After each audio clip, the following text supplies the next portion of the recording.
طاقت کا سرچشمہ عوام ہوتی ہے، اور مجھے صرف اور صرف جو ہے وہ طاقت کا جو سرچشمہ اشرافیہ لگ رہی ہے.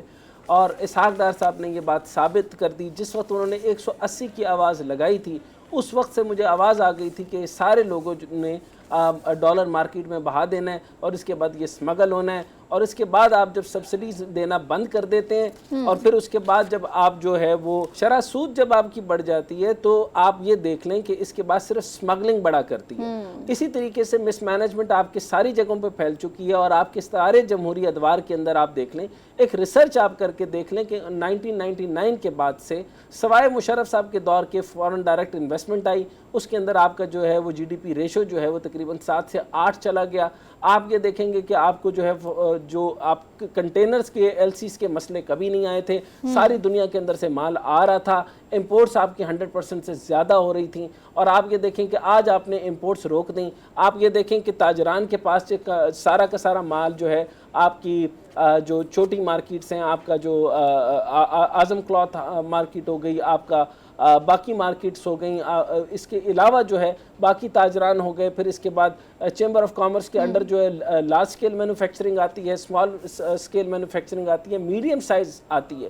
تو یہ ساری چمڑے کی صنعتیں، ان کو بینک کچھ نہیں دیتا، ان کے اوپر انٹرسٹ ریٹ کے اوپر جو ہے ان کو قرضے بھی نہیں دیے جاتے. تو یہ سارے معاملات دیکھیں تو اس کے اندر جو آپ کو تاجران کو کسی قسم کی چیز نہیں ملتی. آپ تاجران سے سروے کروا کے دیکھ لیں، وہ آپ کو کہیں گے ہمیں جمہوری دور نہیں چاہیے.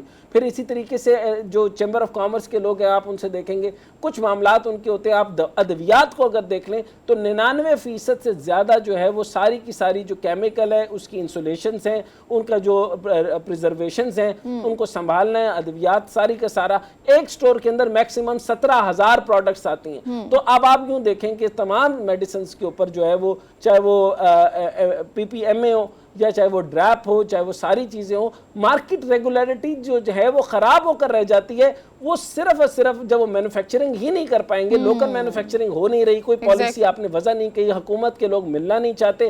اور اسحاق ڈار جو ہے وہ اس چیز کے چیمپئن بن کے آئے تھے. تو اس سے پہلے بھی 3.5 سال کے اندر پی ٹی آئی کی حکومت نے بھی ایسا نہیں ہوا تھا کہ سارے کے سارے تاجران ان سے خوش ہوں، فارماسیوٹیکل کے لوگ خوش ہوں، ڈریپ اس سے خوش ہو، یا سارے لوگ خوش ہوں، اور نہ ہی عوام تک ان کی چیزیں منتقل ہو رہی تھی. تو میرا صرف بات آپ سے کرنے کا مقصد یہ ہے کہ بے شمار ایسی چیزیں ہیں جن کے اندر نیشنل ٹیرف کمیشن بھی آتا ہے، جن کے اندر آپ کی جو ہے وہ باقی ڈیوٹیز آتی ہیں، ریگولیٹڈ ڈیوٹیز آتی ہیں، آپ کی فیول کاسٹ آتی ہے. ان ساری کاسٹ کی بڑھنے کی وجہ سے آپ کے ڈریپ کیا کرے، آپ کے تاجران کیا کریں، آپ کے چیمبرز کے اندر جو باقی لسٹڈ کمپنیز ہیں وہ کیا کریں، آپ کی سٹاک مارکیٹ کیا کرے.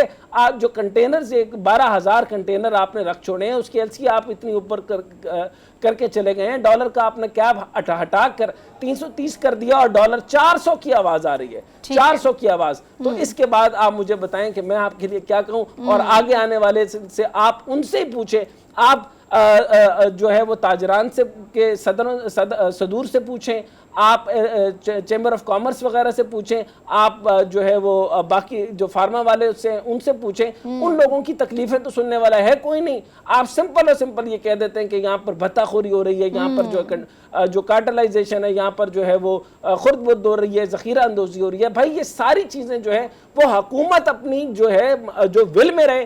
15% اس نے ریگولیٹ کرنا ہے، 10% ریگولیٹ کرنا ہے، باقی اوپن ٹو دا مارکیٹ کرے. بات سادہ سی بات میں یہ آپ کو کرنے لگا ہوں کہ اوپن ٹو دا مارکیٹ کریں، مارکیٹ کو پرائس طے کر لینے دیں، مارکیٹ کو اپنی ریگولیٹی اتھارٹی بنا لینے دیں. آپ کو لبرلائزیشن نہیں پتا، نیو لبرلائزیشن نہیں پتا، آپ کو مارکیٹ کی ٹریڈ نہیں پتا، ٹریڈ چلانے کا طریقہ نہیں پتا. آپ کو صرف یہ بتا ہے کہ ڈالر کا کیب چینج کر کے آپ کے پاس کتنے ڈالر آتے ہیں. آپ نے ملک کا دیوالیہ کر کے رکھ دیا ہے. ٹھیک ہے ڈاکٹر صاحب، ٹھیک ہے آپ کا پوائنٹ آ گیا.